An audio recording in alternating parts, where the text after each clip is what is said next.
This woman asked God to give her a white husband, but years later, she regretted it. I was so tired of everything. I said, God, please, give me a white boyfriend who will take care of me, who will give me a family, what I need. God answered her request after only 30 minutes. Within that minute, God answered my prayer.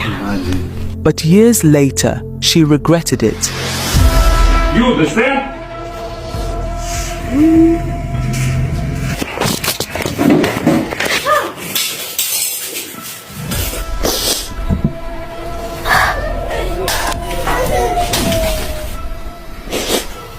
you imagine? All your friends, they think this your husband takes care of you. He's the best. You yourself, me myself, I have the best husband. And here, the whole village is in my house, coming to rescue me.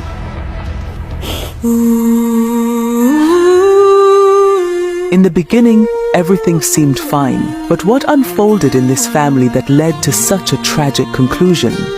What else are they going to sell? Nothing else. Everything is sold. This video started circulating on social media in July 2023. People everywhere were asking what exactly happened. When I was watching video, I felt that maybe everyone in this family has a story to tell. And we are eager to uncover the truth behind it. Hello, welcome to my YouTube channel. If this is your first time, welcome on board. So this Kenyan lady, she trended last year. She said one of her prayers was to marry a white person, right? And I guess this stemmed from watching social media, watching interracial couples where they show a picture of perfect marriage, showing a picture that white husbands tend to be there for their wives, they cater to the needs of their children. And I guess a lot of these things captured a lot of Black Africans, especially women in Africa. They feel, okay, a white man is going to be a better husband than the Black African, men that they are used to. And especially her case, where she dated a Black guy that, broke her heart, did some pretty dirty stuff to her, and I get it, once stuff like that do happen to you, you'd want to go and look elsewhere outside of your own race to see if you could get somebody that would truly love you back, and I guess that perfect picture as if he's gonna give her a better life and all of those good stuff, only to later found out that this guy was a literal drunkard and he was abusing her. He was not as what she anticipated or hoped for, being rich, being a good father, as the social media would always project, right? It's kind of disheartening that she had to go through this way, and the fact that she believed that and she prayed that God would give her a white person. It's not a bad prayer. It's not a bad prayer to want to have something better for yourself or to want to marry outside of your race. The problem is the ignorance that people would just dive into it without doing their due diligence. Sometimes you will still do your due diligence, but you still fall in the wrong hands. So it's kind of crazy, and I really sympathize with her because obviously she wanted to be loved. She wanted something outside of what she knows, and sometimes what you want outside of what you know is usually or could be deadly for you. And nobody should fault her because everyone could fall a victim. It doesn't even matter at this point, right? Because people will not show you their true colors until you stay with them or you come into their lives. Drop your thoughts in the comments. Let me know what you think about this. How did it all begin? My name is Beatrice Kawira Ireri. I'm a Kenyan. County is where I come from. That's where I grew up, all my childhood. My husband is a Russian, but we relocated from Russia, went to live in my village. I never wanted to live abroad, actually.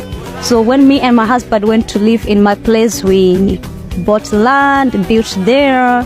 I was very, very happy. That was always my dream. What I can say, I had a very troubled love life. That's the truth. I had a very, very troubled love life, which even made me not to finish school. Actually, I ended up at Form 3. I was about to go to Form 4, but a lot of stress and these love life things, that's that age of being a teenage and all that troubling people, So after that, I had a lot of, I used to sing a lot of bits, in I had this talent of singing. I loved singing, and I loved doing movies a lot. That's where I met a guy who was a musician, was an upcoming musician also. We started doing music together. And then this guy I was working with,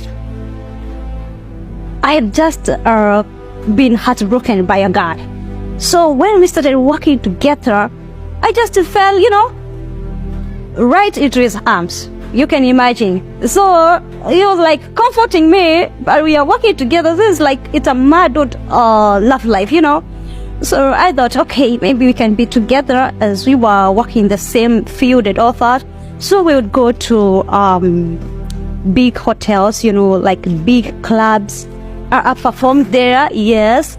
We would, and we were making some good cash every night. Okay, whenever we had a show, it was a live show, it was making some good cash. So I went back to see how my mom was doing, and so this guy was to come home, and I introduced him to my family, as my guy. When he came, when I traveled alone first, I just went and found I was pregnant for him. And I was very happy because I wanted to have a baby. You were traveling so much, and I was like, what if one day I have an accident and I don't have somebody to take after my name, or I have not given my mom a grandchild. So I was very happy to have a baby. But he is that guy that can give you stress until you have no way out. Although I introduced him to my family, we could see we are not gonna be together because he already is this guy who has kids everywhere. I came to realize later he is with everybody. That is why even I was wondering where we are walking, but I don't know where woman is going. So he's going to girls. I'm like, and the worst thing that I came to realize, I didn't know him well, and I came to realize we stayed for like a full year together. Or every time we went out for a show, he was going out with girls, with our dancers. So we would go to very good hotels to make the shows. We would have our bedrooms, for the dancers, for the big musicians and all that, the upcoming musicians. But now I would find at night when I wake up, actually in the morning when I wake up, oh, my guy is not here. So I ask around, Mr. name Kubwa, yuko wapi? Where is he? And I told he's in the other guest room. So I'm going to the guest rooms to find him, and he's coming out with a girl. I was like, and I am here, pregnant. I was like, what is this? What is happening? And I cannot say I was really in love with that guy. But I found myself in a situation, we're already working together, we are already a couple, you see? And I thought, okay, we can make it work. So I started getting a lot of stress with him going out with girls, and, he's having girls everywhere. He has a baby mama already. So it came to a point, one time, his baby mama came to my place, and she was like, you know what? This guy is saying that his name was, I don't want to say his name. So this guy says that pregnancy you have is not pregnant. I was like, oh, really? So I got a lot of stress. 21 years around there. So when I went back home, I didn't even know about antenatal clinics and all that. So my sister took me one day, and when the doctors went to do the first, reviewing how the baby is, the baby who was kicking, I was waiting for, they told me, no, the baby is not alive. So and I remember myself crying in that Ishera hospital. I was going like everywhere, confused, and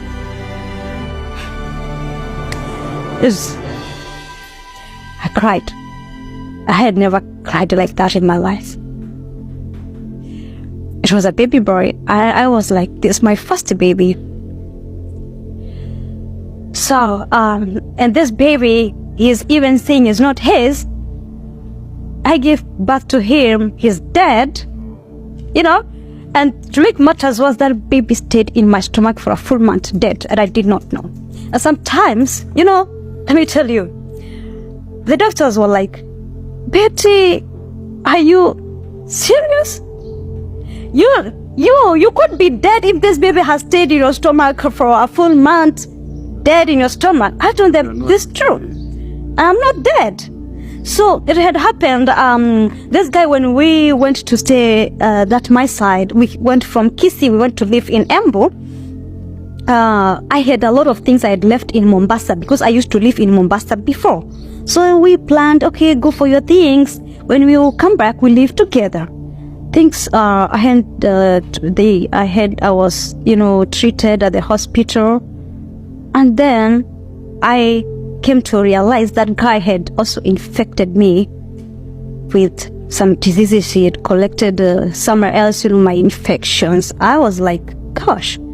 So I was treated in that hospital. So I went back home. That was around October of 2014.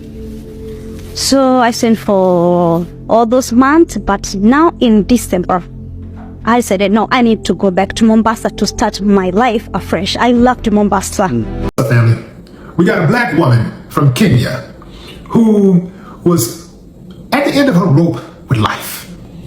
Until one day she was walking on the beach and she saw this interracial couple, black woman, white man, and they seemed to be so happy. And then she saw another interracial couple, black woman, white man. They seemed to be so happy. At that moment, she said to herself, I look better than her. If she can have a white man and be so happy, why can't I? And at that moment, she said, she asked God to send her a white husband who can love her and give her babies. She said within a minute, God answered her prayer because out of nowhere, a white guy appears. He's walking along the beach and he's walking right towards her. And she says that he walks up to her, and this has to be divine intervention. She said she couldn't even understand what the guy was saying. He was Russian, and she was trying to understand him, and he was like, you, me, swim? She's like, oh, you, me, restaurant. Family, do you understand how wild this is? She couldn't even understand what he was saying. But because he was white, he was right. God sent him. She said she went with him because, you know, this has to be God, you know. He sent a white guy. So she said she gets to the restaurant with the guy, and he's with two other white guys. And, you know, she's kicking it with him and everything. She's like, this is going to be my husband. This is the man for me. This is the man for me. And as time progresses, she realizes that these guys want her to prostitute. They want to be a prostitute. When she have a private moment with this guy, she listens, look, I'm not into this. I don't want to do this, because that's not what I'm looking for. And eventually one of the other guys ends up being her husband because he takes a liking to her and like, oh yeah, you know, I like you, you like me. Let's make something happen. So they end up in a situation where the soon-to-be husband goes back to Russia. She stays in her country, and you know, they reconnect sometime later. They're on the fast track, you know, they get on the fast track to marriage. They have babies and all this type of stuff. Something happened. So they end up in a situation where the soon-to-be husband goes back to Russia. She stays in her country, and you know, they reconnect sometime later. They're on the fast track, you know, they get on the fast track to marriage. They have babies and all this type of stuff, and then the problems come. She discovers that this guy is an alcoholic. He's abusive. He punching on her, whooping her up real good, and she's fighting. She indicated that she was fighting back, but they was getting into these physical confrontations, and it was at that time that she realized that perhaps God sent her the wrong man.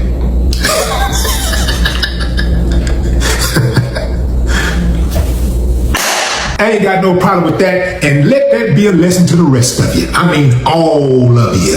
Yeah. What the hell is wrong with y'all? Asking God for a color instead of character. See, that's what she messed up at. You don't ask God for a shade of person. You ask God for character. Even if you're not down with the Holy Ghost, you look for character in a person. Yeah, we want somebody that looks attractive, but according to her, she wasn't even after attraction. She said she didn't ask God for a certain age or anything, a certain weight or anything. She just wanted a white guy. A white guy. I now see why some white guys think they're all of that and a bag of chips when dealing with a black woman, because they put them on a pedestal for nothing. And I mean nothing. They didn't even earn being white. That was their mama and daddy doing. So they don't have to work on character. Some of you black dudes out there, don't get too excited because you're in the same boat. I'm talking about you too. Yeah, you want the sister to look like Miss Universe, and the white girl can look like the universe. Yeah, you're like I'm on the heavy side. I know. I be watching y'all. I be watching you. Yeah, I have to bring a lot to the table. But this is not just. Of course I fucked up. Who never fucked up hands in the air? No hands. Still I can't believe it. You know what I mean? I was young, what you expect from me? It is what it is. But I keep going. Stop marrying for happiness. The purpose of marriage is to be holy. It is to mimic the covenant or the marriage between Christ and the body, which is us, the church, which is why the Bible says that when a husband marries his woman, he leaves his mother and his father and they become one. This is why the Bible says that a husband must love his wife the way that Christ loves the church, and how a woman must respect her husband. It is the same thing that we are to give to Christ and what Christ does for us. Now, you wouldn't use a knife to eat spaghetti because you know that it would injure you. So when people get into marriage without the intent to use or to be in marriage for what the purpose of it is, and then you get hurt, you want to disdain marriage. You wouldn't use that knife, eat the spaghetti, get hurt, and then blame the knife and say, I'll never use a knife again. The irony in marriage is that people want to get married and they're looking to be happy and they're looking for a selfless love, but nobody's willing to give selfless love. Selfless love requires you to die to yourself. And guess what? It also requires you to do serve, which is another thing that people don't want to hear. Nobody wants to submit, but in marriage, both the husband and the wife must yield to each other. And that's the only difference between having a covenant on earth and a covenant with Christ. Christ doesn't yield to us, but we must yield to our husbands. Our husbands must yield to us because people don't like the word submit. We have to yield to each other. And guess what happens when you get into marriage with the purpose of being holy, the purpose of being righteous, the purpose of serving one another? Happiness comes because now both people's needs are being met. So if you are marrying for pure happiness, you're already going into marriage with this selfish mentality of what can this person do for me instead of what can I do for this person. You cannot get into the covenant of marriage, misuse marriage, and then blame marriage when it doesn't work out. So if you're looking to be married or you have the desire to be married, you shouldn't go to God and say, God, bring me someone that's going to make me happy. It should be, God, am I holy enough for a covenant? So now he abandoned her with 2 children. So now she is literally a baby mama, because I guess that's one of the things she was running away from, and all of a sudden now she has fallen victim of it, right? And it's, I don't know why, the fact that you would go to Kenya, because they've moved back to Kenya, you know, you could see in the video they've moved back to Kenya, and you're still harassing her right in front of her own mother, her relatives. Like, the audacity. He was not even scared at like brutalizing everything and her and the children. And I feel Africa is the only place foreigners will come and do whatever they want to do and go scot-free, and nobody will do nothing to them. Like, this has to stop. It makes me so sad, because she said she prayed to have a white person, but now she's regretting it, right? People make mistakes, just like I said, and we can forgive them, you know, and they can forgive themselves too. But it's a very, very messy situation. I pray that her children, you know, will grow to be, you know, good, beautiful, you know, people that would help their mom, because you could see she is in serious distress. It's kind of crazy, the kind of things we fall for, especially what social media peddles about. I did a video about that, of the popular influencer Desmond and Christy Scott, where a lot of people thought they knew each other from childhood, and all of a sudden they are announcing their divorce, right? So guys, if you have come far in this video, hit on the subscribe button, hit on the like button, hype this video, hit on the notification bell in order not to miss any of my videos. See you in the next one. Have a blessed day.